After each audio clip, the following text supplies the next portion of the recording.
Après des années, j'ai revu ton cher Pompéi. Je me suis retrouvé face à mon adolescence. Tout ce que j'y avais fait dans ma jeunesse, il me semblait que je pouvais encore le faire, et que je l'avais fait tout récemment. Notre vie est un voyage en mer, Lucilius. Et pour citer notre Virgile, nous voyons comme dans une traversée, reculer la terre et les villes. De même, dans cette course folle du temps, nous perdons de vue l'enfance d'abord, l'adolescence ensuite, puis toute la période qui s'étend entre l'âge adulte et la vieillesse, et participe de l'un et de l'autre, suivi des meilleures années de la vieillesse. Enfin apparaît le terme commun à tout le genre humain. Nous pensons, dans notre folie, affronter un écueil. En réalité, c'est un port qu'il faut parfois chercher à gagner, et où l'on ne doit jamais refuser d'entrer. Si nous y sommes portés dans nos premières années, il ne faut pas plus nous en plaindre que le marin qui arrive rapidement à destination. Tantôt, tu le sais, les vents tombent, se jouent de lui, le retiennent et finissent par le dégoûter de ce calme qui lui impose une course si lente. Tantôt un souffle tenace le pousse rapidement jusqu'à son but. Dis-toi qu'il en est de même pour nous. Tantôt la vie nous amène très vite là où il nous faut arriver, même si nous faisons des détours. Tantôt elle nous affaiblit et nous consume à petit feu. Il ne faut pas la conserver coûte que coûte, car l'important n'est pas de vivre, mais de bien vivre. Aussi le sage vit-il autant qu'il le doit, et non autant qu'il le peut. Il verra où il doit mener son existence, en quelle compagnie, comment, et ce qu'il doit faire. Il pense toujours à la qualité de son existence, et non à sa durée. S'il est confronté à de nombreux ennuis de nature à troubler sa tranquillité, il se libère. Il n'attend pas d'en être arrivé à la dernière extrémité pour le faire. Mais, dès que la fortune commence à lui être suspecte, il examine attentivement s'il doit arrêter là. Peu lui importe de se donner la mort ou de la recevoir, de la voir arriver plus tôt ou plus tard. Pour lui, il n'y a pas là de dommage à craindre. On ne peut perdre beaucoup du liquide qui tombe goutte à goutte. Mourir plus tôt ou plus tard, quelle importance? Bien mourir ou mal mourir, voilà l'important. Or bien mourir, c'est échapper au danger de vivre mal. C'est pourquoi je trouve très lâche le mot de ce Rhodien qui, jeté dans une cage par un tyran et nourri comme une bête sauvage, répondit à quelqu'un qui lui conseillait de cesser de manger. Tant qu'il vit, un homme peut tout espérer. À supposer que cela soit vrai, on ne doit pas acheter la vie à n'importe quel prix. Certes, il existe de grands avantages, et sûrs, mais je ne m'abaisserai pas pourtant à avouer ma faiblesse pour les obtenir. Devrais-je croire que la fortune peut tout pour celui qui vit? Ne devrais-je pas plutôt penser que la fortune ne peut rien sur celui qui sait mourir? Parfois, cependant, même si une mort certaine le menace, et il sait qu'il n'échappera pas au supplice, il ne prêtera pas la main lui-même à son exécution. C'est une sottise de mourir par crainte de la mort. On vient te tuer. Attends! Pourquoi le devancer? Pourquoi te charger à la place d'un autre de cet acte de cruauté? Envies-tu ton bourreau ou bien veux-tu l'épargner? Socrate aurait pu ne pas toucher à sa nourriture et mourir de faim plutôt que par empoisonnement. Pourtant, il resta 30 jours en prison, dans l'attente de la mort.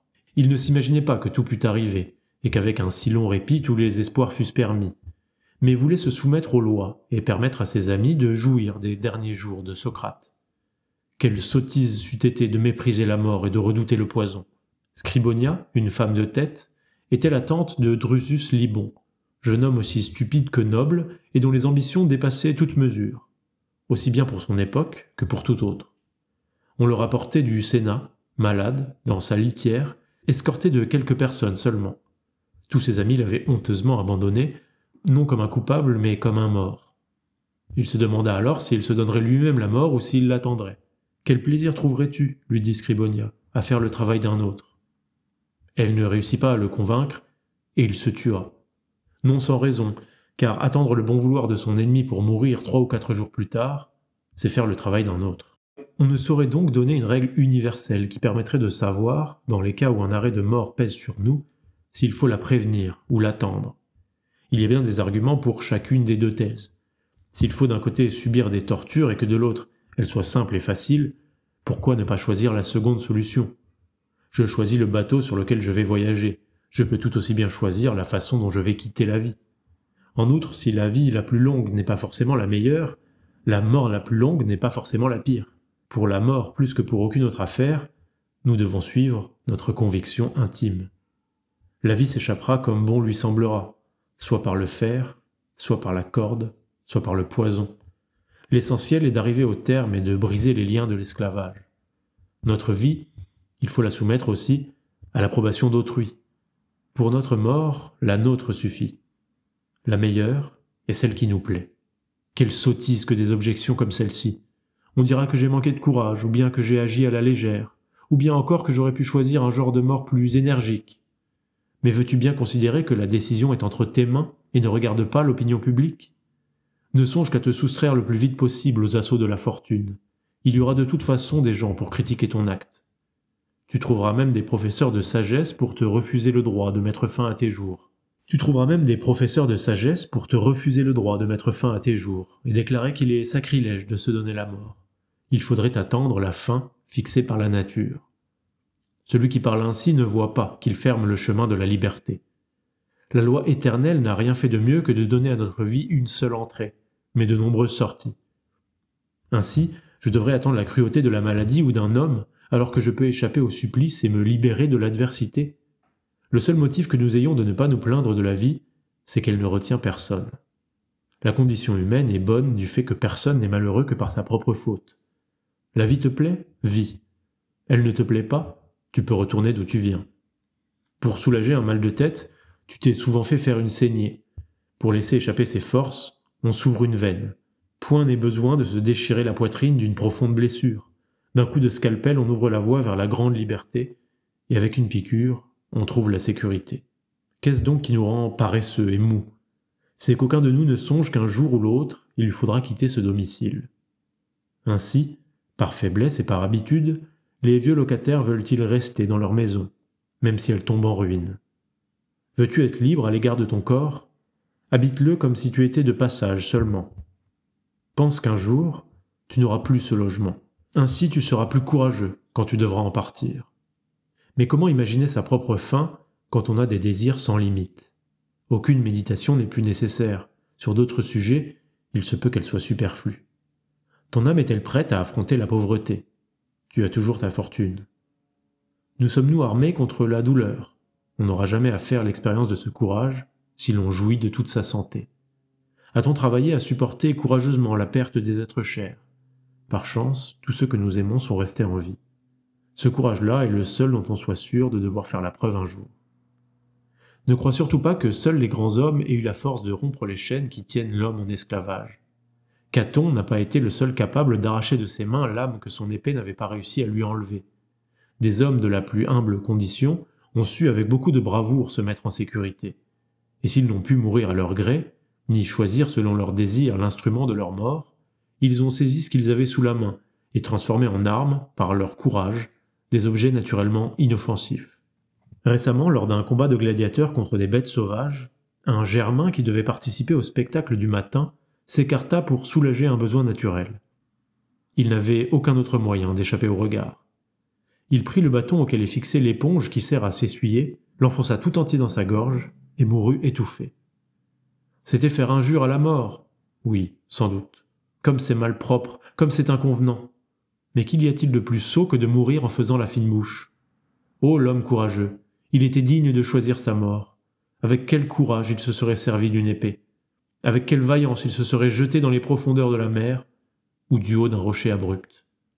Démuni de tout, il trouva le moyen de ne devoir qu'à lui-même, sa mort et son arme. Tu vois que pour mourir, il n'est besoin que de le vouloir. Chacun pensera ce qu'il voudra du geste de cet homme décidé. Il reste évident que la mort la plus répugnante est préférable à la plus belle des cages dorées. Puisque j'ai entrepris de citer des exemples pris dans la vie quotidienne, je vais continuer. On sera plus exigeant avec soi-même si on voit que la mort est parfois méprisée par les hommes les plus méprisables. Les Catons, les Scipions et tous ceux qu'on propose à notre admiration nous paraissent se situer à un niveau trop élevé pour pouvoir être imités.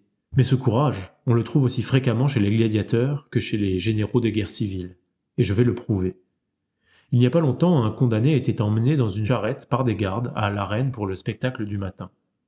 Il chancela comme accablé de sommeil et baissa la tête de manière à la coincer dans les rayons d'une roue. Il resta dans cette position jusqu'à ce que la roue, en tournant, lui eût brisé la nuque. Le même véhicule qui le menait au supplice lui permit d'échapper au supplice. Rien n'arrête celui qui veut briser ses liens et s'échapper. La nature nous garde à l'air libre. Celui à qui son destin le permet devra chercher une sortie facile. Celui qui a sous la main plusieurs moyens de se délivrer devra faire son choix en examinant la meilleure voie pour se libérer. Celui qui n'a pas la chance de trouver une occasion facile prendra la première qui se présentera, même si elle est nouvelle et sans précédent.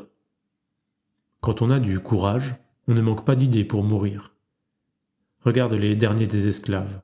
Quand la douleur se fait trop vive, ils savent eux aussi rester à l'affût et tromper les gardiens les plus vigilants. C'est un grand homme que celui qui non seulement décide de mourir, mais trouve le moyen de le faire. Je t'ai promis de t'offrir plusieurs exemples du même genre. Au cours de la seconde nomachie, un barbare se plongea jusqu'au fond de la gorge la lance qu'il avait reçue pour attaquer ses adversaires. Pourquoi ne pas échapper tout de suite à toutes les souffrances, à tous les outrages? Pourquoi attendre la mort alors que j'ai une arme? Le spectacle fut d'autant plus grandiose qu'il est plus beau pour un homme d'apprendre à mourir qu'à tuer. Et quoi? La grandeur qu'on trouve chez des misérables et des criminels, on ne la rencontrera pas chez ceux qui se sont armés contre les accidents de cette sorte, grâce à une longue méditation et grâce à la raison, maîtresse universelle. Celle-ci nous enseigne que les voies du destin sont variées, mais que le terme est toujours le même. Peu importe le point de départ, puisque le lieu d'arrivée est identique. La raison nous prescrit, si possible, de mourir sans douleur. Sinon, d'employer n'importe quel moyen, de saisir le premier objet venu pour mettre fin à notre vie. Il est honteux de vivre de ce qu'on a volé, mais voler pour mourir, rien n'est plus beau. Adieu.